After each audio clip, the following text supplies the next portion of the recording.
Everyone, तो आप सब कैसे? आई होप सब अच्छे होंगे। तो आज का जो वीडियो बहुत ही इम्पॉर्टेंट होने वाला है। तो मैं इस वीडियो में आपको एक ऐसी खास बात बताऊंगी, यानी कि आज तक आपने कुछ नहीं किया तो आपकी औकात क्या है। आपको अपनी औकात जानना बहुत ज़रूरी है। अपनी लाइफ में अपने जो मिस्टेक की है उससे आपको अवगत होना चाहिए, और जो आपने लाइफ में सक्सेस प्राप्त की उससे भी आपको अवगत होना चाहिए। अवगत मतलब होता है परिचय होना चाहिए। तो स्टार्ट करते हैं। जो आज का वीडियो बहुत ही इम्पॉर्टेंट है। आज के वीडियो में मैं आपसे शेयर करने जा रही हूँ कि कैसे जो लोग होते हैं वो अपने फेलियर को प्राप्त कर लेते हैं, और कौन लोग होते हैं जो अपनी सक्सेस को प्राप्त करते हैं, और आपकी औकात लाइफ में क्या है आपको ये जानना ज़रूरी है। तो इस वीडियो में आप तीनों चीज़ जानेंगे। तो स्टार्ट करते हैं। पहली बात है कि जो पूरे देशों में है 100% लोग, उनमें से 90% लोग तो ऐसे होते हैं कि जो दूसरों के हिसाब से चलते हैं कि यार मैं ये खा रहा हूँ तो लोग क्या सोचेंगे, मैं ये पहन रहा हूँ तो लोग क्या सोचेंगे, मैं ये काम करूँगा तो लोग क्या सोचेंगे। और ये सोचते सोचते सोचते सोचते वो उन लोगों के हिसाब से चलते हैं, जिसके कारण क्या होता है कि वो लाइफ में फेलियर हो जाते हैं, और फेलियर होकर अपनी लाइफ में रह जाते हैं। तो आपको क्या करना है कि लोगों के हिसाब से ना चलकर खुद के हिसाब से चलें, अपने मन के हिसाब से काम करें। और दूसरी बात है वो ये है कि आप लाइफ में किसी को भी अलाउ करते हो कि कोई भी आपकी लाइफ में आए, इंटरफेयर करे, आपके साथ समय बिताए और चला जाए, और बाद में आपको दुख होता है कि वो हमारे साथ ऐसा क्यों किया उसने। यहाँ मैं बात कर रही हूँ फ्रेंडशिप की या फिर कोई भी चीज़ों की।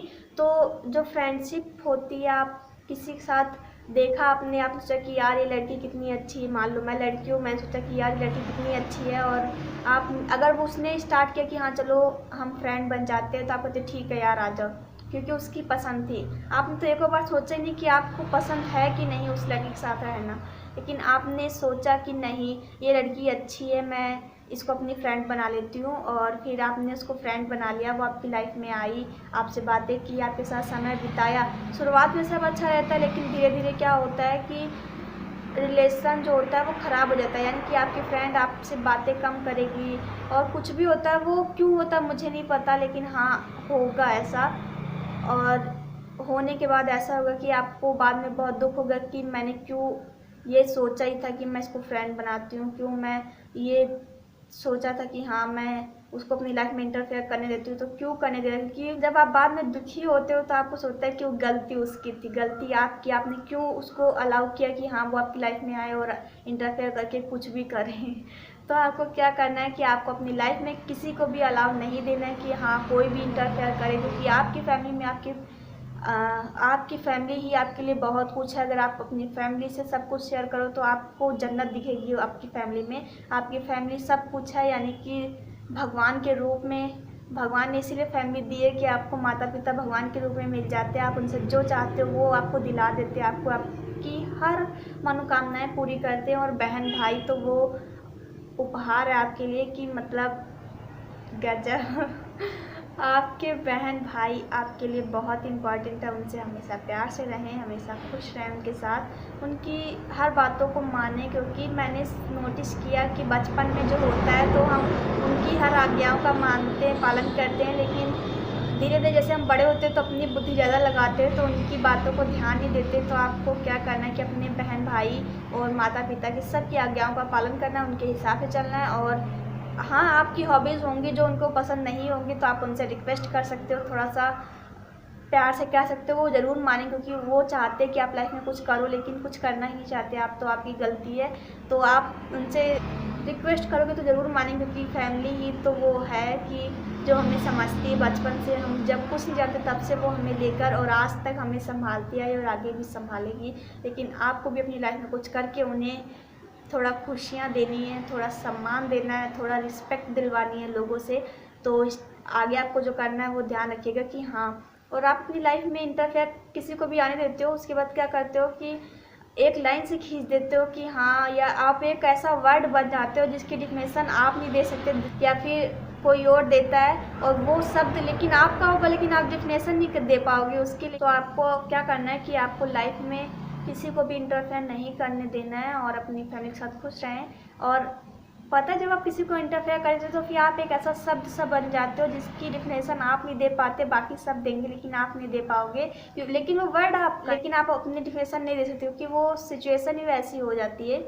इसलिए आपको अपनी लाइफ में किसी के हिसाब से नहीं चलना और किसी को भी इंटरफेयर नहीं करने देना है। तो आगे मैं बताती हूँ कि जब आप 50 साल के हो जाओगे और तो आप सोचोगे, ऐसे सिर पे हाथ रख के कहोगे यार मैंने तो लाइफ में कुछ किया ही नहीं और मैं दूसरों की खुशियों के लिए अपनी फैमिली की खुशी को कुर्बान कर दिया, अपनी खुशियों को कुर्बान कर दिया। वो आपको नहीं करना। आपको अपनी फैमिली की खुशियाँ ध्यान रखनी है, आपको अपनी हॉबीज़ फॉलो करके आपको अपनी सक्सेस पानी है और फैमिली का भी ध्यान रखना है। Family is very very very very important and most important.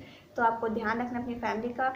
और आज मैं आपको एक ऐसी स्टोरी सुनाऊंगी जिसको सुनने के बाद आपको बहुत अच्छा लगेगा, आपको अपनी औकात पता चलेगी। यानी कि एक ऐसी कहानी जिसको जब मैंने सुना था तो मुझे बहुत अच्छा लगा, मेरा मन किया कि मैं आपके साथ भी शेयर कर लूँ, तो मैं शेयर करना चाहती हूँ। तो ये कहानी है एक लड़के की जो कि बड़ा हो गया था लेकिन उसका जन्मदिन था। तो जो उसके पिताजी थे वो क्या करते हैं कि उसके लिए एक वॉच लेके आते, जो कि उनके जो पिताजी थे उन्होंने उनको दी थी और जो उनके पिताजी थे उनको उनके पूर्वजों से मिली थी। तो ये जो वॉच थी बहुत ही पुरानी थी लेकिन बहुत ही अच्छी थी। तो ये वॉच बहुत इंपॉर्टेंट थी। जब वो लेके आया तो अपने बच्चे को दिया तो कहा कि लो बेटा मैं तुम्हारे लिए एक वॉच लेके आया हूँ, ये बहुत ही इंपॉर्टेंट वॉच है। जब उसने खोल के देखी तो उसने कहा पिताजी ये तो कितनी पुरानी वॉच है, मैं इसका क्या करूँगा, क्योंकि ये तो किसी काम की ही नहीं है, इसकी औकात क्या है, क्योंकि ये तो एकदम पुरानी वॉच है, मैं तो इसको पहन भी नहीं सकता और ना ही इसको बेच सकता हूँ। तो उसके पिताजी ने कहा कि तुम्हें इसकी औकात जाननी है, तो कहा कि हाँ। तो कहा जो मैं कहूँगा वो तुमको करना पड़ेगा। कहा कि हाँ ठीक है मैं करूँगा लेकिन मैं इसकी वैल्यू जानना चाहता हूँ। तो उसके पिताजी कहते कि ठीक है तुम इस वॉच को लेके जाओ सुनार के पास और उससे उसकी वैल्यू पूछ के आओ। तो वो जाता है और पूछता है सुनार से। तो वो कहता है 500 रुपये मैं दे दूँगा, पुरानी है इसमें सोना वोना है तो चलो मैं 500 दे दूँगा। तो वो वॉच लेकर वापस आ जाता है। तो अपने पिताजी से कहता है पिताजी ये तो सिर्फ 500 रुपये, उस सोनार अंकल ने कहा था कि 500 रुपये की बेच देंगे, मतलब ले लेंगे वो। तो उनके पिताजी कहते ठीक है अब तुम नॉर्मल घड़ी की दुकान पे जाओ। तो वो सिर्फ उस घड़ी की 100 ही रुपये लगाते। तो फिर वो वापस जब आता है अपने पिताजी से कहता है पिताजी इस घड़ी के तो सिर्फ 100 ही रुपये लगाए उस दुकानदार ने। तो उसके पिताजी कहते ठीक है अब तुम ये वॉच लेके जाओ और तुम क्या करो कि ये वॉच म्यूज़ियम में लेके जाओ। फिर जब वो म्यूज़ियम में लेके जाता है तो क्या होता है कि वो घड़ी जब वो देखता है तो वो बहुत अचंभा रहता है, कितनी पुरानी घड़ी ये तुम्हारे पास कैसे आई। तो फिर वो कहता है कि मेरे पास है लेकिन इसकी कीमत कितनी होगी। तो उसने कहा कि इसकी कीमत तो बहुत ज़्यादा है लेकिन मैं क्या लगाऊँ, तुम बताओ कितने की बेचना चाहते हो। तो उसने कहा नहीं नहीं मैं नहीं बता सकता, आप बताइए कि हाँ कितने की वॉच आप ले सकते हो ये। तो उसने कहा कि कम से कम मैं 1 लाख की ले सकता हूँ। तो जब वो वापस आता है तो वो सोचता है कि वो लड़का चंभो रहता है, रास्ते में सोचता रहता है कि बाकी सब ने 500 और नॉर्मल दुकान ने 100 और ये 1 लाख दे रहा है, वो भी कम से कम, और ज़्यादा से ज़्यादा कितने देगा ये। तो वो सोचता है कि यार मेरे पिताजी कह रहे थे कि इसकी वैल्यू बहुत ज़्यादा, मैं जाता हूँ घर देखता हूँ क्या होता है। तो जब वो घर जाता है तो बताता है पिताजी इस घड़ी के उसने कम से कम 1 लाख मांगे। तो उसके पिताजी कहते देखा इसकी वैल्यू, ये सामान तुम्हारा था, उसने तुमसे पूछा, यानी कि आपके जो सामान है आपका जो चीज़ है उस पर आपका अधिकार है और उसकी वैल्यू किसी और को तय करने ना दो।